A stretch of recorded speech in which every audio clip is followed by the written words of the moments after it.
So like I have to facilitate like all of our social media, emails, questions. Right now I'm dealing with someone who is really, really, really into conspiracy theories. You guys heard about how they say that Walt Disney's head is like on ice or some shit? Or?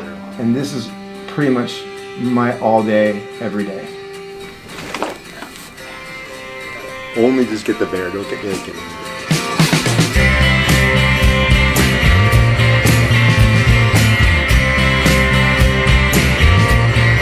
Georgia! Pictures and circular cars, disco bars and cool guitars.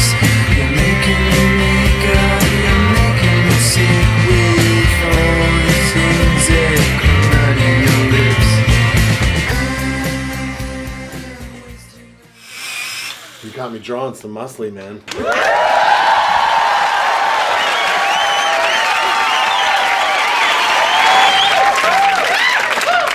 George and I were working at another studio, and things weren't working out for him there. He was so good at scheduling and you know, all the budgets and contracts. I contacted him and asked him if he would be interested in coming to Immortal and helping me out, and I'm so glad that he did. This is George. Or you think you're on camera right now? He's recording.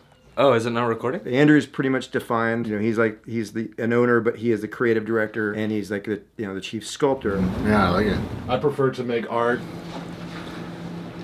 No, forget And it. sit here and draw and sculpt and create. Michelle handles all our finances and accounts receivable and billing, and she jumps in definitely with like customer assistance. So beautiful. Oh, thank you. You're wearing your hair differently. I'm kind of like in between everything. You know, I fill in the gaps. There's got to be someone that mans the emails and the phones and the customer service, and then I do like our social media, appearances, interviews, and stuff like that. A lot of times it's me. George is that guy. You know, I couldn't have found a better person.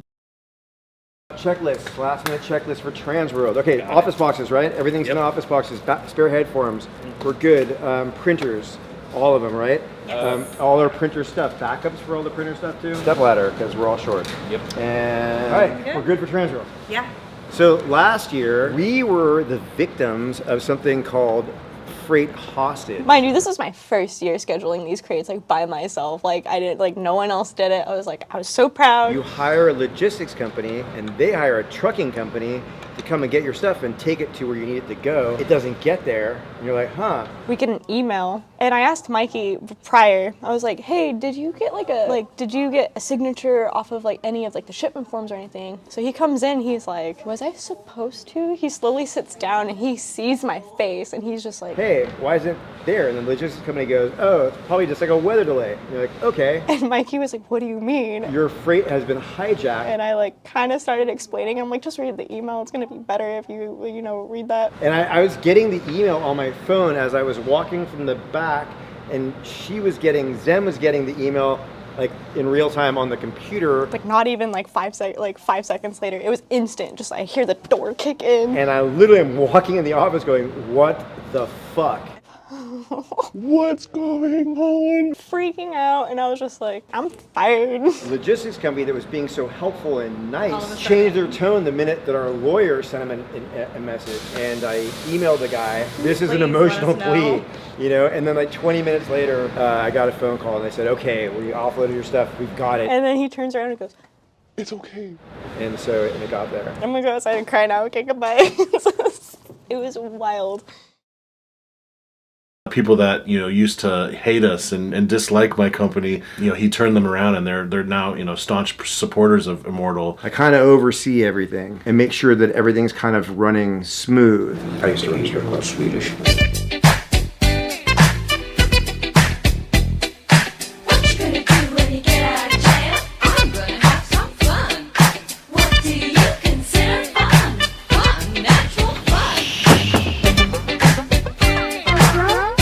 I ran my grandfather's strip club in the Bay Area for almost 10 years, and so on one side of it I got really good at like reading people, because like when you ran a club like that, you had to know like who was coming in your door and who was either going to spend a bunch of money or who was going to stab somebody. You know, George is that kind of person where he can take someone that hated me for some of the things I did and said back in the day. I'm gonna walk around in my chunnies like Marlon Brando, so you have to shoot me from the belly up. My dun-dun-dun. Can this dude fucking behave himself anywhere he goes? And turn him around to now they love us. So he's a great people person, and he's the best guy for the job. I think it's probably, a cumulative of things that I got when I went to college the first time to be a dentist, which that didn't happen. Maybe it was like the street smarts. My grandfather was very street oriented. My dad's a professional, he's a dentist. My grandfather was like a rough and tumble, nightclubs and restaurants. And this one ring right here is a big, gaudy, diamond encrusted gold GF. And I was named after my grandfather, George Frangadakis. And when he passed away, my grandmother gave me this ring, and I kind of keep him close to me every single day. It reminds me when things are tough, like what would the toughest guy I know do?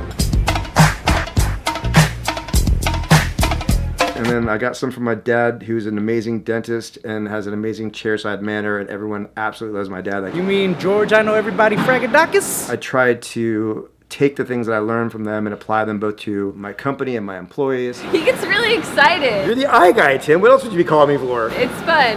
He kind of keeps it alive and going. I always try to be 10 steps ahead of what I think George is gonna throw at me. My boss George, dude, is a very passionate young man, dude. Just a good guy. Just mountains of tasks. Guy comes in like a meteor. George of Immortal, George. But I love him. He's great. Right now we're getting ready for Transworld, so mostly it's like, hey, is this ready?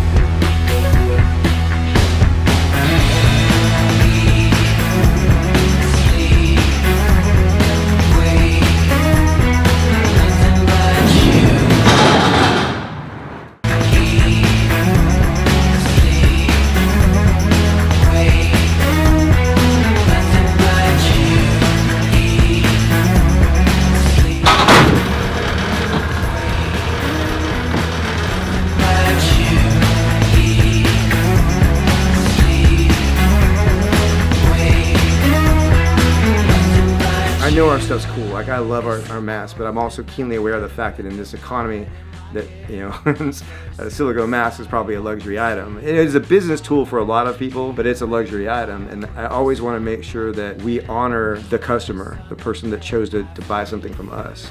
And so I'm always out there making sure everything is as perfect as possible. And I also allow everyone to have access to me. So when you hear the bells and the whistles and the dings and me on my phone, which I'm always on, it's because I'm always answering people. There we go again. The front office will know. They'll look at the sent emails. It'll be the middle of the night. I'll get up in the middle of the night to go pee. And someone will email us. And they'll come back and I answer 5 international emails just so I can clear them out of the way for the office in the morning. At 4 in the morning, I see the reply. When did you sleep? Because every 2 hours there's an email that was responded to. He is the multitasking genius. George is the master of the customers. I absolutely love the people that appreciate our company. Everything I do in relation to making sure that the masks come out the way they do is to honor the people that spent a bunch of money on a piece of rubber. One thing about George is the company's success wouldn't be what it is without him. But everyone knows that I'm the coolest. Amongst all this, I just found out that I did get my Pearl Jam tickets that I wanted. I'm taking my wife to go see Pearl Jam. That's Kim. I'm a sucker. Thankfully gets what I do for a living because even though she's an esthetician, a long time ago, she used to work at Legacy FX and a couple other FX shops. So she totally is supportive and understands that my job follows me around sometimes. Shout out to my wife, Kim. I love you, baby. I have 2, blood brothers, my actual brothers, but George is, he's up there. He's like my third brother, and I couldn't have done a lot of this without him. So when people ask, what does George do? I do Immortal Masks. You can't take Immortal Masks out of me. I'm kind of ingrained into it. Maybe it's part of my identity now. I don't know. Yeah, on to more emails.